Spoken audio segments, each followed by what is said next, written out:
What if one decision could change the entire world? What if a single negotiation between two powerful nations decides whether we move toward peace or toward global conflict?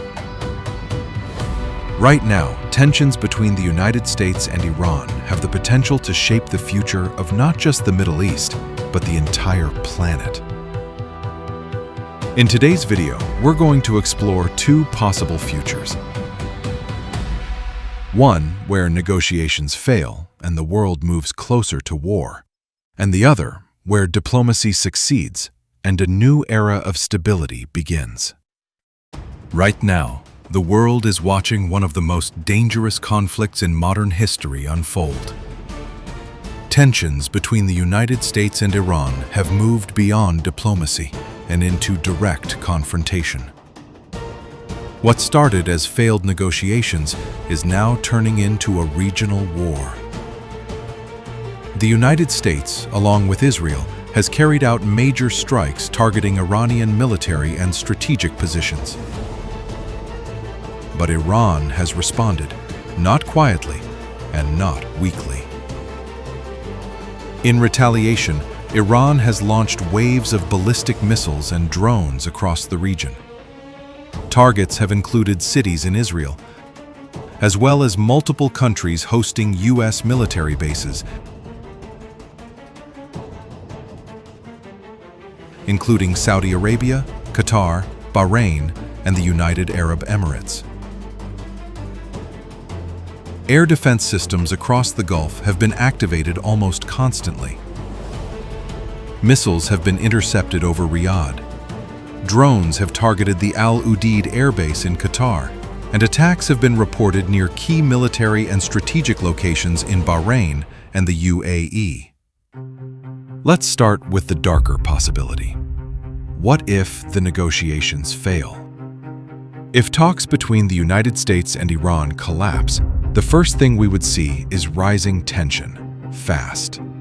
Political disagreements could quickly turn into military action. The United States, along with its allies like Israel, may increase pressure on Iran through airstrikes or strategic operations. At first, this might seem limited, controlled, even predictable. But history shows conflicts rarely stay contained. Iran would not stay silent. In response, Iran could begin targeting military bases and strategic locations across the region. And this is where things start to escalate dangerously. Because the Middle East is not isolated. It is deeply connected, economically, politically, and militarily. One of the most critical flashpoints would be the Strait of Hormuz. This narrow stretch of water carries a huge portion of the world's oil supply. If Iran decides to block or disrupt it, even temporarily, the consequences would be immediate. Oil shipments would stop, global supply chains would panic, and within days, oil prices could skyrocket. Now imagine what that means for everyday life. Fuel prices rise. Transportation costs increase. Food becomes more expensive.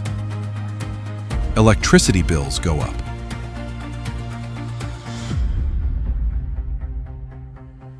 And suddenly, people across the world, even far from the conflict, begin to feel the impact. But it doesn't stop there.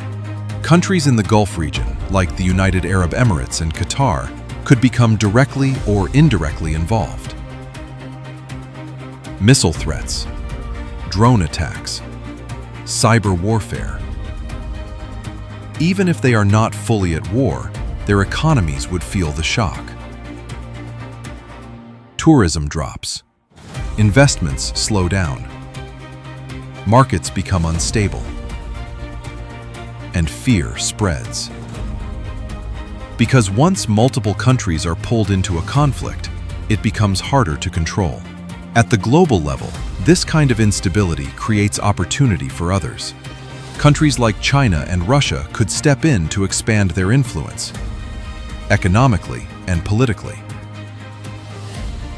While Western nations focus on conflict, these powers could strengthen trade, alliances, and control over key regions. This would slowly shift the balance of global power. And in the worst-case scenario, if multiple nations become directly involved, if alliances are triggered, if retaliation continues to escalate, this could grow into something far more dangerous. A large-scale global conflict. Something the world has tried to avoid for decades. But now, let's imagine a different future. What if the negotiations succeed? What if instead of conflict, we see cooperation? If the United States and Iran reach an agreement, the first and most important change would be a reduction in tension. Military threats would decrease.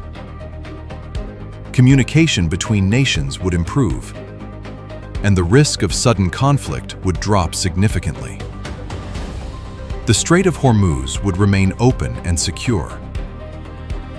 Oil would continue to flow smoothly. Global markets would stabilize. And instead of panic, there would be confidence. Oil prices could stabilize or even fall, which means cheaper fuel, lower transportation costs, and more stable prices for everyday goods. Countries in the Gulf region, like the UAE and Qatar, would benefit greatly from this stability. Businesses would grow. Tourism would increase. Investors would feel safe putting money into the region. And long-term development projects could continue without fear of disruption. At a global level, successful negotiations would send a powerful message. That diplomacy works. That even long-standing conflicts can be managed through dialogue. Instead of war, countries could focus on technology, trade, and innovation. And perhaps most importantly, it would reduce the chances of a larger global conflict. Because when major tensions are resolved, the entire world becomes a little more stable. So in one future, we see rising conflict, economic crisis, and global instability. And in the other, we see cooperation, growth, and a chance for lasting peace. The question is, which future do you think is more likely? And more importantly, what kind of world do we want to live in? Let me know your thoughts in the comments below. And if you enjoy exploring what-if scenarios like this, don't forget to subscribe, because the future might depend on the choices we make today.